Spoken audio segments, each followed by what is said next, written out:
The last time we looked at thermodynamics, we only looked at enthalpy. And this time we're going to look at spontaneity, entropy, and Gibbs free energy. So the first thing I want to start with is, what does it mean for a reaction to be spontaneous? And in this case, we mean that it is thermodynamically favorable. And that's kind of like an inside joke. I would say that College Board changed its terminology, and maybe chemistry in general changed its terminology a few years ago when they went from talking about reactions being spontaneous to reactions being thermodynamically favorable. And the reason is because something like spontaneous is a yes or a no question. You're either spontaneous or you're not, just the same way that you are either pregnant or you're not. Where we're going to get into situations where things can kind of be thermodynamically favorable. And so they needed a term where they could be like wishy-washy about it a little bit. In general, what this term means is that a reaction is going to create products at current conditions automatically, so that you don't have to do anything, that you're just going to put your chemicals together and then boom, they're going to do whatever they do. Okay. If a reaction is spontaneous, does that mean that it will occur quickly? And the answer is no.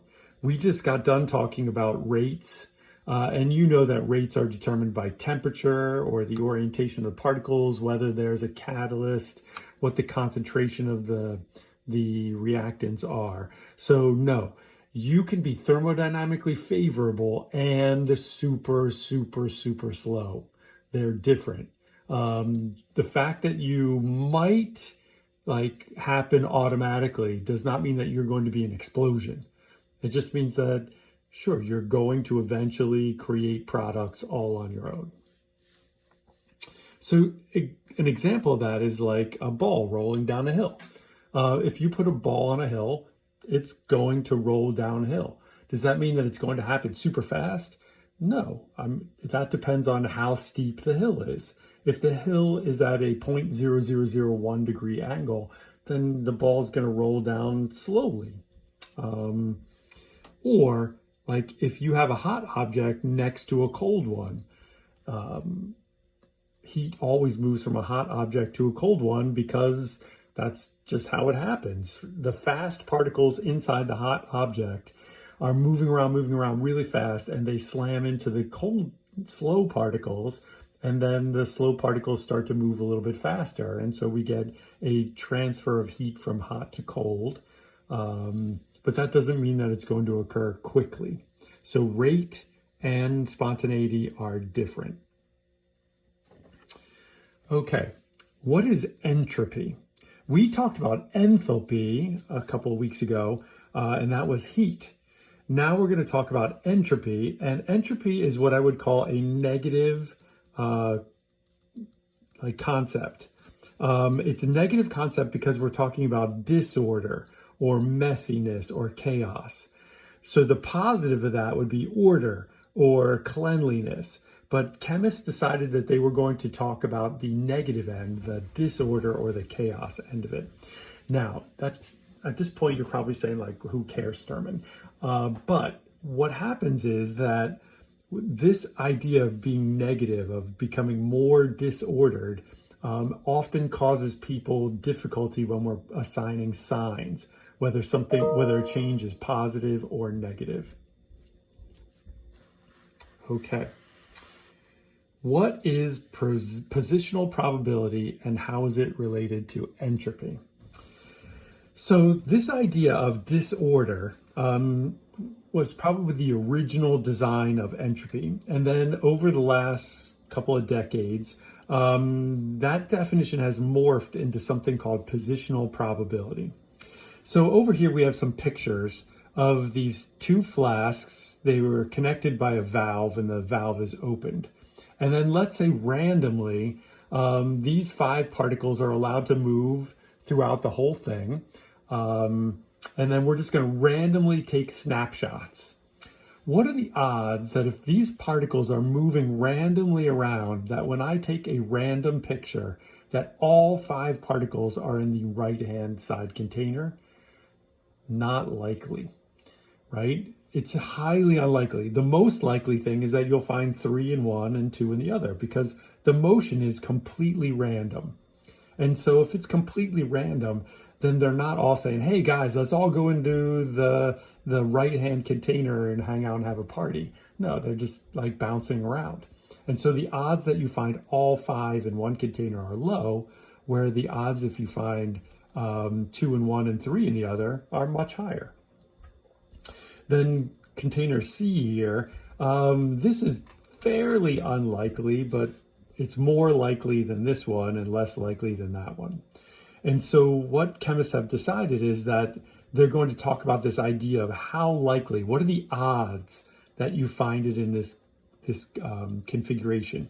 And this configuration is low because it has low entropy, right? There's low entropy. This is very ordered. Everything's over here in one container. That's highly ordered. So you have low entropy, low messiness. This one is messier because it's just, you got particles all over the place. It's more likely. So this one has higher odds. And if you have higher odds, that is also higher entropy. So I should put odds here. Low odds, low entropy, higher odds, higher entropy. Okay, so the example of the bulbs filled with 4 particles, that's a typo. I found an example that had 5 particles. So again, it's just, what are the odds that you would find a particular configuration? To give you another example, let's say there's a room. Is it possible that this person could actually suffocate because all the air particles were on one side of the room and they were in a part of the room that had 0 air? And the answer is sure, it's possible, but is it likely that all the air particles in the whole room would suddenly decide to move to the left? No, it's not likely, but it is possible. Okay. Do the particles themselves know that they are becoming more disordered? So let's come back up here to my example. Let's say I put all 5 particles in this container and then I open the valve and I walk away for a couple months. The particles are going to randomly bounce around, and when I come back and look a few months later, it's pretty likely that they're going to be in this configuration. I might find them all still in the right container, but if they're just randomly moving, that's pretty unlikely. So do the particles know that they're supposed to move into a high entropy condition? And the answer is no. If they just randomly move, they are going to move toward an arrangement that is just more likely, that the odds are higher that they will move into a configuration that is messy. Okay, so think about your desk at home. You need to put energy into cleaning your desk. And let's say you clean your desk, you're really good about it. Then your little brother or sister comes and steals your pencil, or somebody throws something on your desk because you left it downstairs or whatever. Your desk is going to naturally become more messy, not because it's supposed to, but just because statistically a messier desk is more likely. Okay, let's do this. So we've got a couple of thermodynamic laws that we already know. The 0th law says that if I've got 3 objects, object A, object B, and object C, so object A, object B, and object C. If A and B are thermally equilibrated, meaning they're basically at the same temperature. And if B and C are in thermal equilibrium, so they're equally trading heat back and forth, then that means that A and C are also in equilibrium. Then last time we talked about this idea of energy cannot be created or destroyed. And we talked about the fact that for our purposes, we talked about delta H or enthalpy being Q. We just called that basically delta H because we said, look, our systems are not going to do much work on their surroundings, and so we can cheat. Now, this time when we take a look at thermodynamics, we're also going to take a look at the second law that says that in any spontaneous process, the disorder of the universe must increase. So we need to take a look at that a little bit closer. I'm going to make a system. And a system can be any set of objects, but usually in chemistry, it's like the chemicals that you are putting together. So I've got these chemicals here, and anything outside of the system is my surroundings. Okay, so my surroundings are out there. And then if I combine the whole thing, that is my universe in a thermodynamic sense. So these are the chemicals that I'm interested in. This is everything around the chemicals. And when I group them together, that's called my universe. And the law says that whatever's going on in here has to mess up the universe. Okay, the universe cannot get any neater than it currently is. So you can think about it in terms of the Big Bang. The Big Bang, we supposedly started as a sphere of mass, and then that sphere exploded outward and became messier. And we've been getting messier and messier ever since. Okay. So how do you figure out if if the surroundings will become more disordered when we're doing things to the system? And I'm going to give you an analogy. There's a lot of math behind this, which we will not do. We don't want to do this math. And so I'm going to give you some analogies, and then you'll take my word for it, basically. So what we have here is an equation that says that the change in order, or the change in disorder, I should say, of the surroundings is equal to the heat lost by the system divided by the temperature. Now, basically, I'm going to come back to this in a couple minutes and we'll talk more, but that disorder is related to both heat and temperature. Okay, so I'm going to start over here and then I'm going to work backwards. Let's say I gave you a $100 bill right now. I bet you would be like pretty happy about that. Like $100, like, wow, Sturm, that's really nice. If I gave Jeff Bezos $100, he'd probably roll it up and throw it in the trash can. Like, he's got... Okay, let's try this again. My phone just died. So we were talking about you getting $100 and Jeff Bezos getting $100 and how there's radically different reactions to that. So I'm going to put it in a chemical sense now and say that, look, if I had a system that was exothermic and it spit out 100 joules of energy to a block of ice that was 10 grams at 0 degrees, you would see a huge change as that thing turned into a puddle, right? So you would see a big change in order. You'd go from this really nice ordered ice cube to a messy puddle. So you'd get a lot more chaotic just because of this 100 joules of energy. But if I took that same system and that same 100 joules of energy and I stuck it into that same 10 grams of water that was at 1,000,000 degrees Celsius. So this thing is a crazy plasma. It's like the surface of the sun. And I add in that same 100 joules. What are you going to notice? Nothing, right? It'll still be a plasma. It'll just be a fractionally faster plasma. Like, there's hardly any increase. And so, like, it seems like changes in order are related both to like the heat that we put in and the temperature that we're already at.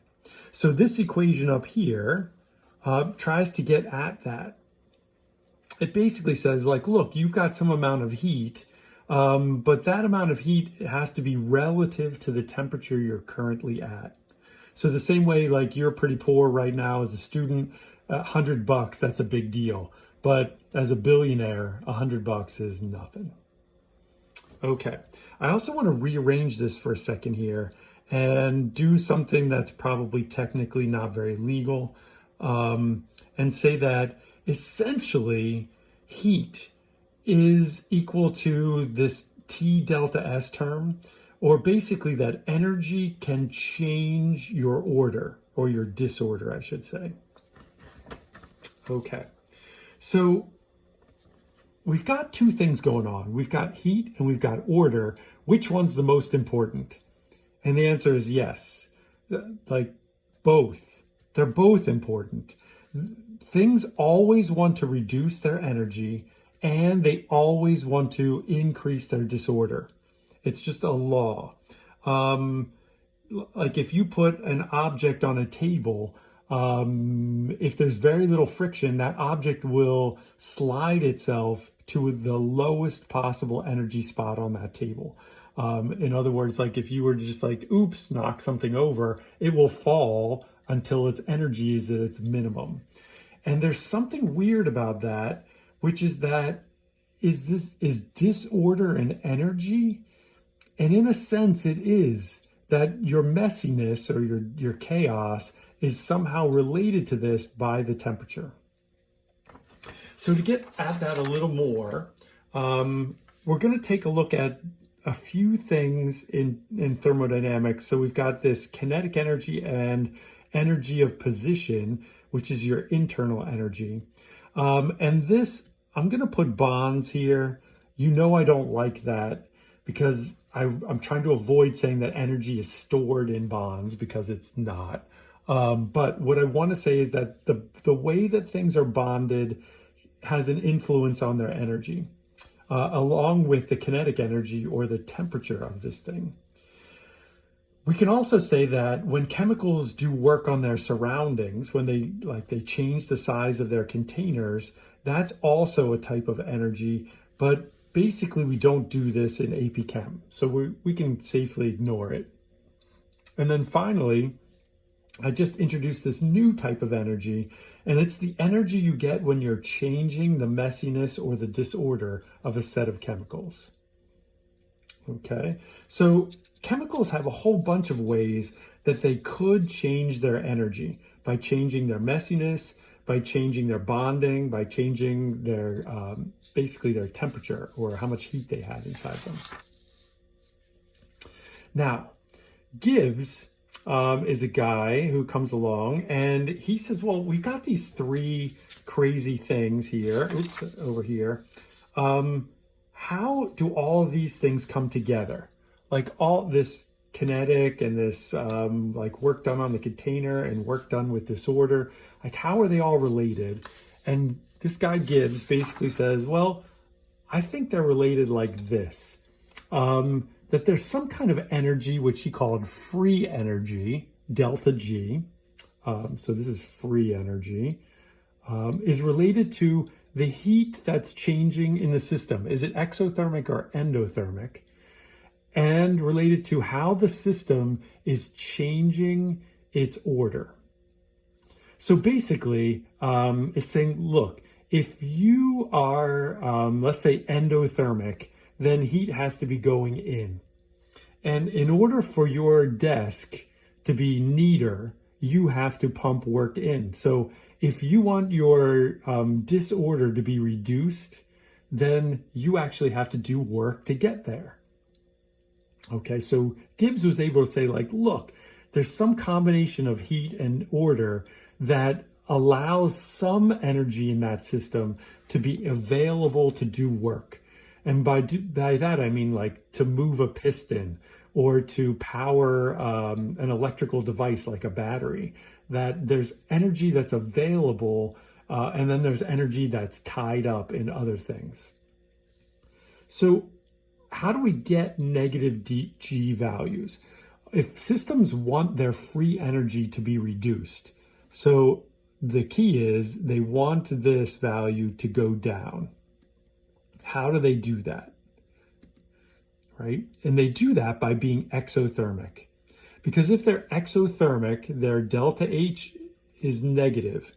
And if I put a negative here, that'll give me a negative delta G because it'll be a negative minus something. And a negative minus something is most likely to be a negative. Or I could become more disordered. Disorder is S, and I want to become more disordered, so that's going to be a positive. And if I take a number and subtract a positive, that's going to give me a more negative or a reduced delta G value.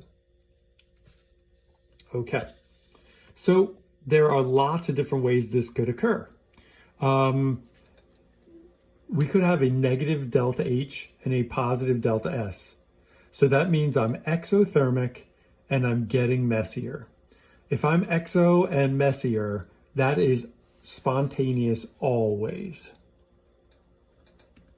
Okay, these kinds of reactions are always thermodynamically favorable. They happen all the time. You don't have to worry about them, nothing's going on. Then we get into weird situations. What if I'm endothermic instead of exothermic? What if I'm endothermic? Then my delta G will be equal to some positive number minus another positive number. So my temperature times a positive value. Is this delta G going to be negative or positive if I do a positive number minus some other number? And that depends. So let's stick in some numbers. What if I said this was 100 joules of positive delta H? And that my temperature, my delta S here was 10, positive 10. So I've got a positive number, I put a positive 10 in there. As long as my temperature is less than 10. If I put an 11 here, now I get a negative delta G, which would be spontaneous. If I put a 9 here, then I would get a positive value because 100 minus 90 is positive. So if my temperature is higher, then I'm spontaneous. High temperature is spontaneous. Lower temperature is not spontaneous. We can switch it around again. What if my delta H is exothermic, but I get more ordered, I get cleaned up? Well, that would be a delta G that is negative, which is good. So let's call it negative 100, minus some temperature. And let's say now I have a negative 10. Well, in order for this delta G to stay negative, I need my temperature to be low. Okay, so if I put a 9 in here, I get minus 90. But hold on, that's minus a negative 90, which is really a plus, right? If I go back and I do 100 minus 11 times negative 10, well, now that's 100 minus a negative 110, which is a positive delta G. That's no good. So for these guys, I need my temperature to be lower. The last case is, what if I'm endothermic and getting cleaned up, right? I'm less messy and I'm endothermic. That never happens. Think about it. In this case, I have to put energy in to become endothermic. To clean things up, I have to put energy in. Well, that can't help happen on its own. Where's that energy coming from? Somebody on the outside has to be pushing that energy in. So it is never spontaneous because something outside has to make it happen. What if delta G were 0? So before we answer that question, I want to back up a little bit. Delta G is negative. That tells you that your forward reaction is spontaneous, right? So here's a ball on a hill. It naturally rolls downward. So my delta G for that process is negative, right? So now I'm going to change my hill. I'm going to put my object at the bottom of the hill and I want it to go up. Well, that is a delta G that's positive. It's not spontaneous. Balls don't spontaneously roll up hills.